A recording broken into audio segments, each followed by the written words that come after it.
राधे राधे, हरे कृष्णा। कैसे हो आप सभी लोग? आशा करती हूँ आप सभी परम मंगल में होगे, स्वस्थ होगे, अच्छे होगे। सर्वप्रथम आप सभी को जन्माष्टमी की अनंत और अनंत शुभकामनाएं। जन्माष्टमी बस आपके मुख्य द्वार पर आ ही चुकी है। जन्माष्टमी पे कैसी होनी चाहिए दिनचर्या, आज की वीडियो उसी पे आधारित है। सबसे पहले तो जन्माष्टमी का जो व्रत होता है उसका जो शेड्यूल होता है, अर्थात वो जो व्रत होता है वो एकादशी से भी रिलेट करता है। अर्थात जो नियम का पालन आप एकादशी पे करते हैं उन नियमों का पालन आपको जन्माष्टमी पे करना होता है, लेकिन कुछ कुछ चीजें अलग होती हैं, वही मैं आज आप लोगों को बताने वाली हूँ। सबसे पहले जन्माष्टमी से अष्टमी तिथि को जन्माष्टमी बनाई जाती है, तो सप्तमी तिथि की रात को अर्थात एक दिन पहले आपको संपूर्ण से ब्रह्मचर्य का पालन करना है। इस बात का आपको ध्यान रखना है कि आपको पूरी तरीके से ब्रह्मचर्य का पालन करना है। रात को किसी भी प्रकार की काम वासना क्रीड़ा को अंजाम नहीं देना। रात्रि को पृथ्वी शयन करना है। रात्रि को सूर्यास्त के बाद भोजन इत्यादि आपको नहीं करना है। एक दिन पहले मांस मदिरा का सेवन सब कुछ बंद कर देना है। और उसके बाद अष्टमी तिथि वाले दिन, जिस दिन जन्माष्टमी है, उस दिन सुबह सुबह ब्रह्म मुहूर्त में आपको उठना है। ब्रह्म मुहूर्त में उठने के बाद सबसे पहले अपने दोनों हाथों को देखोगे। दोनों हाथों को देखने के बाद उसके बाद दोनों हाथ अपने फेस पे लगाओगे से और भगवान विष्णु को, कन्हैया को, लाला को याद करते हुए दोनों हाथों को देखिए। उसके बाद दोनों हाथ अपने चेहरे पे लगाइए और उसके बाद अपना सीधा पैर जमीन पे रखिए। जमीन को स्पर्श करिए, आंखों पे लगाइए, सिर पे लगाइए। उसके बाद एक लोटे में या फिर एक गिलास में पानी लेना है। घर का मुख्य द्वार खोलना है और घर के मुख्य द्वार पे बाहर आपको पानी डाल देना है। उसके बाद यूट्यूब पर हो गया, फेसबुक पर हो गया, या फिर इंस्टाग्राम पे, या फिर फोन पर, या फिर कोई स्पीकर वगैरह हो, आपको उसमें विष्णु सहस्त्रनाम चला दीजिए या फिर महामंत्र चला दीजिए, ताकि आप जो भी कार्य करते रहो उससे आपको ये सारी चीज मंत्र जो है, मंत्र ध्वनि आपके मस्तक में जाती रहे। इसलिए दूसरा काम आपको ये करना है। उसके बाद सोच आदि से निर्मित होने के बाद आप लोगों को दातुन करना है। आप नीम की दातुन ले सकते हो, और नीम की दातुन से आप दातुन कर सकते हो, या फिर 12 बार अंजलि में पानी भर के मुख की शुद्धि करनी है। उस दिन कोलगेट इत्यादि आपको नहीं करना होता। उस दिन पोटी जाना बहुत जरूरी होता है और पोटी आना भी बहुत ज्यादा जरूरी होता है, क्योंकि अंतनल शुद्धि भी होनी चाहिए व्रत को रखने के लिए। उसके तत्पश्चात आपको क्या करना है, उसके बाद आपको स्नान करना है। स्नान वाले पानी में खाली स्नान नहीं करना, कुछ ना कुछ डाल के आपको स्नान करना है। कुछ भी वटेवर आप डाल सकते हैं, लेकिन आपको कुछ ना कुछ डालकर ही स्नान करना है। गंगा जल डाल सकते हैं, यमुना का जल डाल सकते हैं, सप्त नदियों में से किसी का जल डाल सकते हैं, आंवले का रस डाल सकते हैं, दूध डाल सकते हैं, दही डाल सकते हैं। उसके तत्पश्चात आप उसमें केसर डाल सकते हैं। कुछ भी ना मिले तो एक चुटकी हल्दी डाल के स्नान कीजिए। आप में से बड़े सारे लोग ये प्रश्न पूछेंगे कि दीदी जन्माष्टमी वाले दिन क्या आपको सिर धोना चाहिए? हाँ, जन्माष्टमी वाले दिन आपको सिर धोना चाहिए। माना कि उस दिन वीरवार पड़ रहा है, लेकिन वार से बड़ा त्योहार होता है और त्योहार को आपको सिर अवश्य और अवश्य धोना है। सिर को धोने के बाद बारी आती है आपकी कपड़े पहनने की। तो कपड़े आपको कौन से पहनने हैं, इस बात का ध्यान रखना है कि काले, नीले और भूरे कपड़ों को त्यागना है। बाकी आप किसी भी रंग के कोई भी परिधान पहन सकते हैं। पीले पहन सकते हैं तो बहुत ज्यादा सर्वोत्तम, पीले ना हो तो हरे का भी चयन कर सकते हैं, लाल का भी चयन कर सकते हैं, लेकिन काले, नीले और भूरे रंग का त्याग करना है। नीला रंग आपको कब पहनना है? नीला रंग आपको राधा अष्टमी वाले दिन ही पहनना होता है। ठीक है, आगे मूव ऑन करते हैं। आगे बात आती है घर को शुद्ध करने की। गंगा जल के छींटे आपने पूरे घर में अवश्य और अवश्य लगाने हैं। उसके बाद हल्दी रोली से अपने घर के मुख्य द्वार, उसमें डालिए हल्दी, थोड़ी सी रोली और चावल को पीसकर डाल दीजिए, और अपने घर के मुख्य द्वार पे आपको स्वास्तिक अवश्य और अवश्य बनाना है। उसके बाद पूजा अर्चना करने का टाइम आता है। तो पूजा अर्चना वंदना करने के लिए सबसे पहले आप लड्डू गोपाल को स्नान कराइए, और लड्डू गोपाल नहीं है तब भी आप जैसी पूजा अर्चना वंदना करते हो वैसी पूजा कीजिए। अगर लड्डू गोपाल है तो मैं उस हिसाब से बता दूं। लड्डू गोपाल को बड़े लोग कहते हैं कि दीदी सुबह सुबह पंचम से स्नान करा सकते हैं, लेकिन मैं कहती हूं कि अगर पंचम से शाम को स्नान कराएं तो सुबह सुबह आप दूध में केसर डाल के लड्डू गोपाल को स्नान करा सकते हो। वो बहुत बहुत बहुत ज्यादा सर्वोत्तम होता है। लड्डू गोपाल को दूध में केसर डाल के स्नान कराइए। उसके बाद लड्डू गोपाल को नए वस्त्र पहनाने हैं, इंक्लूडिंग टू लंगोट। आपके घर पे अगर लंगोट भी है तो लंगोट भी नए पहनाने हैं। वस्त्र आपको लड्डू गोपाल को नए पहनाने हैं, और उसी टाइम पे आपको व्रत का संकल्प लेना है। व्रत का संकल्प आपको पता है कि आपका जो भी नाम हो 3 बार आपको बोलना है। चावल से आप व्रत का संकल्प ले सकते हो। आपको हाथ में चावल रखना है, चावल के बाद आपको लौंग रखनी है, सुपारी रखनी है, 1 या 2 का सिक्का रखना है। उसके बाद आपको बोलना है श्री विष्णु श्री विष्णु श्री विष्णु, जो आपका नाम है, जो आपका गोत्र। और जैसे भी आप व्रत रख रहे हो, निर्जला रख रहे हो, निराहार रख रहे हो, रात्रि को 12 बजे आप व्रत का पारायण करोगे, अगले दिन व्रत का पारायण करोगे, दोपहर के 12 बजे चाय कॉफी इत्यादि पी सकते हैं। तो इस प्रकार से आपको व्रत का संकल्प लेना है। व्रत का संकल्प लेने के तत्पश्चात आपको क्या करना है, व्रत का संकल्प लेने के बाद वहीं पर बैठकर आपको कम से कम 16 या 32 माला का जाप कर लेना, क्योंकि फिर पूरे दिन आपको टाइम नहीं मिलने वाला। मैं भी ऐसे ही करती हूँ, क्योंकि फिर पूरे दिन आपको टाइम नहीं मिल रहा। उस टाइम सुबह सुबह होती है, 5 बज रहे होते हैं, 5 साढ़े 5, पूरा घर सो रहा होता है, तो उसी टाइम पे आप माला का जाप कर सकते हो बहुत सिंपल तरीके से, क्योंकि फिर पूरे दिन टाइम नहीं मिलता। पूरे दिन 56 भोग बनाना होता है, ये करना होता है, डेकोरेशन करनी होती है, तैयारियां करनी होती है, तो फिर पूरे दिन समय नहीं मिलता। इसलिए कम से कम 16 माला का जाप तो आप उसी टाइम पे जाके कर लीजिए। माला का जाप करने के बाद आप तुलसी माता के पास जाइए। तुलसी माता को एकादशी वाले दिन जल डाल सकते हैं, तुलसी माता को जल समर्पित कीजिए। तुलसी जी की आप 11 परिक्रमा तो कम से कम कर लीजिए। 11 परिक्रमा करने के बाद तुलसी जी को कुछ श्रृंगार का सामान भी समर्पित कीजिए। उसके बाद माखन मिश्री का भोग अपने बाल गोपाल लड्डू गोपाल को लगाइए, और ये पूजा से मतलब आरती से पहले लड्डू गोपाल को माखन मिश्री का भोग लगाना है, और लड्डू गोपाल को माखन मिश्री का भोग लगा के आप आरती कीजिए। आरती करने के तत्पश्चात तुलसी माता की भी आरती कर सकते हैं, लड्डू गोपाल की भी आरती करने के तत्पश्चात आप देखिए, हमेशा आरती से पहले भोग लगाया जाता है, इस बात का ध्यान रखिए। आरती के बाद भोग नहीं लगता, भोग हमेशा आरती से पहले रख दिया जाता है, उसके बाद आरती होती है, ठीक है ना। उसके बाद आरती करने के बाद आप सूर्य देवता को भी जल अवश्य और अवश्य दीजिए। उसके बाद आपके घर का जो भी कार्य है, आपको सजावट करनी है, आपको डेकोरेशन करनी है, वो आप कीजिए, रंगोली बनानी है वो कीजिए, जो भी खाना वगैरह बनाना है वो कीजिए।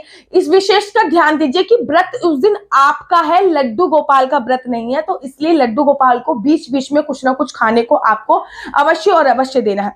पूरे दिन 56 भोग की तैयारी कीजिए, लेकिन यूट्यूब पर या फिर कहीं भी आप मेरी वीडियो देख सकते हैं, मेरी भागवत सुन सकते हैं, या फिर किसी की भी भागवत सुन सकते हैं, या फिर भगवान के नाम का सिमरन भी कर सकते हैं। नाम का सिमरन करते रहिए, इस बात का आपको ध्यान देना है। साथ ही के साथ आपको इस बात का भी ध्यान रखना है कि पूरे दिन आपको सोना नहीं है किसी भी कंडीशन पर। और जब भी आपको टाइम मिले तो जाके भागवत गीता का चाहे 1 श्लोक पढ़ लीजिए, या फिर गीता का 1 श्लोक पढ़ लीजिए। और लड्डू गोपाल को बीच में आपको कुछ ना कुछ ऑफर जरूर करना है, जैसे कि आप लड्डू गोपाल को खाना ऑफर कर सकते हैं, प्रॉपर अच्छी तरीके से बना के उनका खाना ऑफर कर सकते हैं, पूरे डेकोरेशन कर सकते हैं।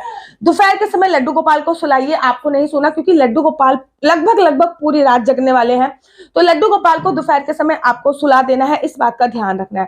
शाम को 4 बज जाएंगे पूजा, अगर आप कीर्तन करा सकते हैं अपने घर पे, छोटा मोटा कीर्तन करा सकते हैं। मेरे को तो बिल्कुल देखो टाइम मिलता नहीं, क्योंकि मैं 56 भोग में और चौकी वोकी की तैयारी में बहुत बिजी होती हूँ, तो मैं कीर्तन वगैरह की सोच भी नहीं सकती। हाँ, मेरे घर पे मंत्र चलते रहते हैं, और मंत्र की ध्वनि के साथ ही मैं सारा कार्य अपना करती रहती हूँ, पंजीरी बनाती रहती हूँ।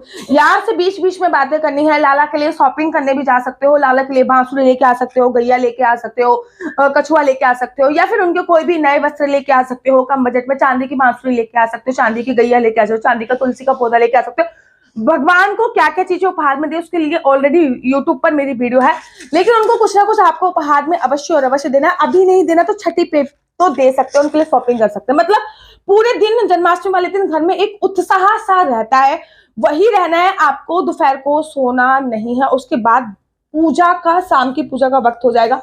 शाम की पूजा के वक्त के लिए आप एक चौकी तैयार करनी है। चौकी पे लाल रंग का या पीले रंग का, आपको लाल रंग का या पीले रंग का कपड़ा बिछाना है। लाल रंग का पीले रंग का कपड़ा बिछाने के बाद आपको उस पे सबसे पहले एक स्वास्तिक बनाना है, वो मतलब चौकी के नीचे ही बना दीजिएगा। चौक पूरना जिसे कहते हैं, चौक को पूर लीजिए, उसके बाद स्वास्तिक बना दीजिए। स्वास्तिक बनाने के तत्पश्चात आपको क्या करना है, उसपे सबसे पहले दीप प्रज्वलित करना है, और वो अखंड ज्योत बोली जाएगी, ठीक है। यहाँ पे भी आपको चौकी बनानी है, इस बात का ध्यान रखना है। चौकी जो है वो 6 दिन तक हटती नहीं है, इसलिए स्पेस देख के बना दीजिए। पहले मैं चौकी अपने ड्राइंग रूम में बनाती थी, हमेशा 3 साल से ड्राइंग रूम में ही बना रही हूँ, लेकिन इस बार मैं मंदिर वाले प्रांगण में बनाऊंगी, क्योंकि मेरी बेटी बहुत छोटी है, वो चौकी को हिलू देगी तो खाम में सब चीजें गिर जाएंगी, क्योंकि अखंड ज्योत भी प्रज्वलित करनी है। तो इस बार मैं मंदिर वाले कमरे में ही ये सारी चीजें करने वाली हूँ, क्योंकि बेटी अभी 6 महीने की है और उसको अभी कुछ भी नहीं पता।